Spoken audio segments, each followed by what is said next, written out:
നടി ആക്രമിച്ച കേസിലെ വിധി നാളെ. 8 വർഷം നീണ്ട വിചാരണയ്ക്കും സാക്ഷി വിസ്താരങ്ങൾക്കും ഒടുവിലാണ് വിധി വരുന്നത്. എറണാകുളം പ്രിൻസിപ്പൽ സെഷൻസ് കോടതിയാണ് വിധി പറയുക. ജസ്റ്റിസ് ഹണിയം വർഗീസ് അധ്യക്ഷയായ സിംഗിൾ ബെഞ്ചാണ് വിധി പറയുക. പ്രതിബന്ധങ്ങളും ഭീഷണികളും കൂറുമാറ്റങ്ങളും അനുബന്ധ കുറ്റകൃത്യങ്ങളും ഗൂഢാലോചനകളും അതിജീവിച്ച് 8 വർഷമാണ് കടന്നു പോകുന്നത്. ഇന്ത്യയിലെ തന്നെ സിനിമാ മേഖലയിൽ മുൻപ് കണ്ടിട്ടില്ലാത്ത വിധം കോളിളക്കങ്ങൾക്കും മാറ്റങ്ങൾക്കും സാക്ഷിയായ 8 വർഷങ്ങൾ. കേരളത്തിലെ സാമൂഹ്യ രാഷ്ട്രീയ മേഖലകളിൽ ചലനം സൃഷ്ടിച്ച കേസാണിത്. ഇരയ്ക്കൊപ്പവും വേട്ടക്കാരനൊപ്പവും ഒരുപോലെ ആളുകൾ ചേരിതിരിഞ്ഞു. ഏറെ നിർണായകമായ സംഭവവികാസങ്ങൾ താണ്ടിയാണ് കേസ് വിധിയിലേക്ക് എത്തുന്നത്. 2017 ഫെബ്രുവരി 17 എറണാകുളം അങ്കമാലിക്ക് സമീപം ഓടിക്കൊണ്ടിരിക്കുന്ന കാറിൽ നടി ആക്രമിക്കപ്പെടുന്നതോടെയാണ് കേസിന്റെ തുടക്കം. കേരളത്തിൽ മുൻപ് കേട്ടുകേൾവിയില്ലാത്ത ബലാത്സംഗ കൊട്ടേഷനാണ് സംഭവത്തിന് പിന്നിലെന്ന് പോലീസ് കണ്ടെത്തി. മുഖ്യപ്രതി പൾസർ സുനിയെയും കൂട്ടാളികളെയും അറസ്റ്റ് ചെയ്തു. സംഭവത്തിന് പിന്നിൽ നടൻ ദിലീപ് നൽകിയ കൊട്ടേഷനാണെന്നാണ് പോലീസ് കണ്ടെത്തിയത്. നടിയെ തട്ടിക്കൊണ്ടുപോയി ബലാത്സംഗം ചെയ്ത ദൃശ്യങ്ങൾ പകർത്തിയ കേസിൽ ഗൂഢാലോചന നടത്തിയത് നടൻ ദിലീപാണെന്നാണ് പ്രോസിക്യൂഷൻ വാദം. കേസിൽ 8ാം പ്രതിയായ ദിലീപിന്റെ പങ്കാളിത്തം 8.5 വർഷത്തിനിപ്പുറവും സംശയാതീതമായി പ്രോസിക്യൂഷന് കഴിയുമോ എന്നതാണ് ഏറെ നിർണായകം. കേസിൽ അറസ്റ്റിലായ ദിലീപ് 85 ദിവസത്തെ ജയിൽവാസത്തിനു ശേഷമാണ് പുറത്തിറങ്ങിയത്.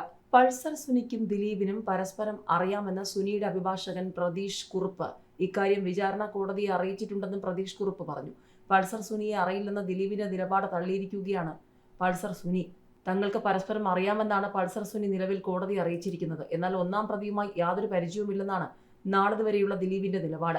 കേസിൽ എറണാകുളം പ്രിൻസിപ്പൽ സെഷൻസ് കോടതി വിധി പറയുമ്പോൾ എന്താണ് എന്നുള്ളതാണ് ഏവരും ഉറ്റുനോക്കുന്നത്. നടൻ ദിലീപ് 8ാം പ്രതിയായ കേസിൽ രാവിലെ 11 നടപടികൾ തുടങ്ങുക. നടിയെ ബലാത്സംഗം ചെയ്ത ദൃശ്യങ്ങൾ പകർത്തിയ പൾസർ സുനിയാണ് കേസിൽ 1ാം പ്രതി. കൃത്യത്തിൽ നേരിട്ട് പങ്കെടുത്ത 6 പ്രതികളടക്കം 10 പേരാണ് വിചാരണ നേരിട്ടത്. ആക്രമിക്കപ്പെട്ട നടിയോടുള്ള വ്യക്തിവിരോധത്തെ തുടർന്ന് ബലാത്സംഗത്തിന് കൊട്ടേഷൻ കൊടുത്തുവെന്നാണ് ദിലീപിനെതിരായ കേസ്. എന്നാൽ തന്നെ കേസിൽ പെടുത്തിയതാണെന്നും പ്രോസിക്യൂഷൻ കെട്ടിച്ചമച്ച തെളിവുകളാണ് കോടതിയിൽ എത്തിയതെന്നുമാണ് ദിലീപിന്റെ വാദം. നടി ആക്രമിച്ച കേസിൽ വിചാരണയിലെ വിവരങ്ങൾ പുറത്ത്. ദിലീപ് മുഖ്യമന്ത്രിക്ക് മെസ്സേജ് അയച്ചു എന്ന വിവരമാണ് പുറത്തുവന്നത്. നടി ആക്രമിക്കപ്പെട്ട 5ാം ദിവസമാണ് പിണറായി വിജയന് മെസ്സേജ് അയച്ചത്. തെറ്റു ചെയ്യാത്ത താൻ കടുത്ത മാനസിക സമ്മർദ്ദത്തിലെന്നാണ് മെസ്സേജ്. ഉന്നത പോലീസ് ഉദ്യോഗസ്ഥർക്കും ദിലീപ് മെസ്സേജ് അയച്ചിരുന്നു. അന്വേഷണം തന്നിലേക്ക് എത്തുമെന്ന് ഭയന്നാണ് ദിലീപ് മെസ്സേജ് അയച്ചതെന്നാണ് പ്രോസിക്യൂഷൻ വാദം. 2017 ഫെബ്രുവരി 22 രാവിലെ 9:22 ദിലീപ് മെസ്സേജ് അയച്ചത്.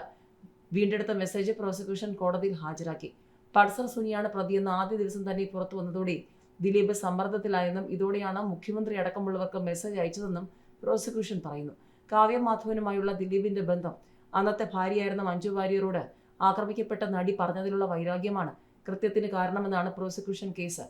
കാവ്യ മാധവനുമായുള്ള ദിലീപിന്റെ ചാറ്റുകൾ മഞ്ജു വാര്യർ കണ്ടതാണ് സംഭവങ്ങളുടെ തുടക്കം. രാമൻ, RUK അണ്ണൻ, മീൻ, വ്യാസൻ തുടങ്ങിയ പേരുകളിലാണ് കാവ്യയുടെ ഫോൺ നമ്പറുകൾ ദിലീപ് തന്റെ ഫോണിൽ സേവ് ചെയ്തിരുന്നതെന്നും പ്രോസിക്യൂഷൻ കോടതിയിൽ വാദിച്ചു.